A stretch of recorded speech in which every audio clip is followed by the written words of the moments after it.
Hey guys, thanks for tuning back in to Pixel Rich Games, where we strive and make it super hard, super fun.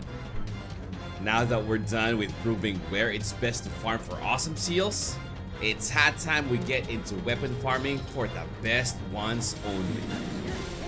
When I say best, I only mean top damage weapons. For most champions, this simply means 80 base damage, but for Link, it's a totally different story. I also think it's a good idea to do this before the next DLC kicks in. So without further ado, let's start with the weapon that I used to gather the data for this video. Yeah, it's lacking a seal, I know. I just don't want to lock it in yet. I also had to take out the improves quality of found weapon seal because someone told me that the seal actually decreases the max weapon damage that can drop by 2. So instead of getting 80 base damage weapons, we get 78.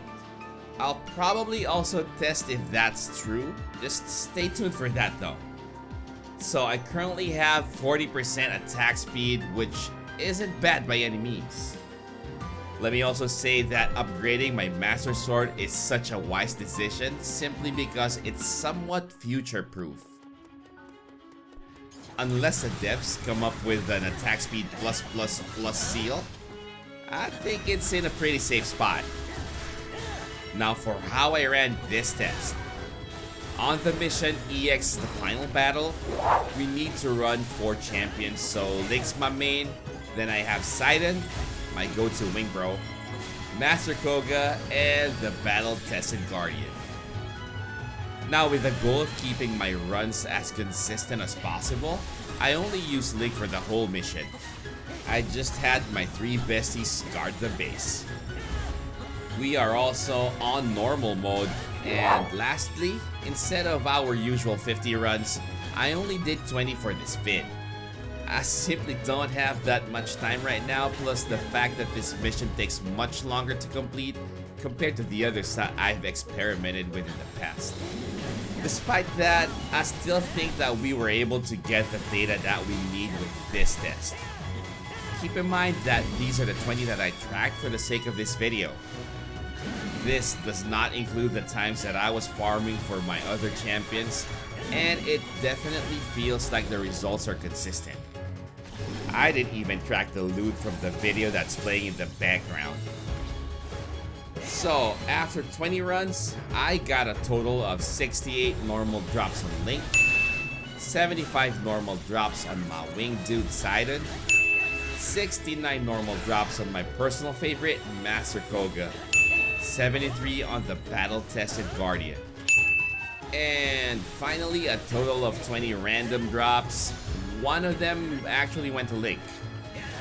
The data that we have so far already tells us that it doesn't really matter who we play the most during the mission. The drops that we get are somewhat evenly spread out among all the champions that we bring.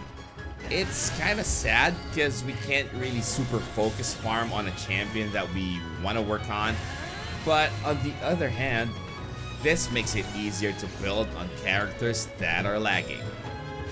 So let's say Link's your champion that's already pimped out, and I think he most likely is for the greater majority. Then you have Daruk, Hestu, and the Great Fairies that are probably lagging behind for most players. What you can do is just bring the 3 along for the ride. The drops are evenly spread out anyways. Now let's go to the biggest topic at hand. How many top tier weapons went to whom? Out of 68 normal drops plus 1 more random drop that went to Link, we got nothing. Sidon got 75 normal drops, and on him we got nothing. Master Koga has 69 normal drops, and he got nothing. Now we have the battle-tested Guardian that has 73 normal drops, and that one got nothing. Absolute bummer, right? Now we have our 20 random drops, and out of the 20, we actually got 9. That's a whopping 45% drop rate. Again, none of them went to Link. Needless to say, these were all 80 base damage weapons. 2 of them went to Grandma Impa, 1 to the 6-pack Chief, or Boza, 2 to King Rom, may he rest in peace, 1 to the Calamity, 1 to S2, 1 to Patricia, and the last one went to Treba. I'm not surprised of how this farming session turned out. It's consistent with my experience when the DLC first came out, and this is how I actually farmed for a top damage weapon for my battle-tested Guardian. So for this game mode, normal with no farming seal in the weapon build, don't put the champion that you want to get a top tier weapon on your team. Just bring champions that you are hunting seals for on the party. Again, this is what I did for my battle-tested Guardian, and I gotta say that the randomness that this method has really got on my nerves. Alright, that's all for this episode. Stay tuned for the next one in this series. If you have time, do check out the content that I'm putting out on Animal Crossing New Horizons. It's a really relaxing game. Thanks again for watching this video. Don't forget to subscribe to the channel and like this video if you like what you saw. If not, just do me a favor and like it all the same. Hit that bell to get notified whenever I have new content out. See you on the next vid, guys. Stay healthy, keep safe, and God bless us all.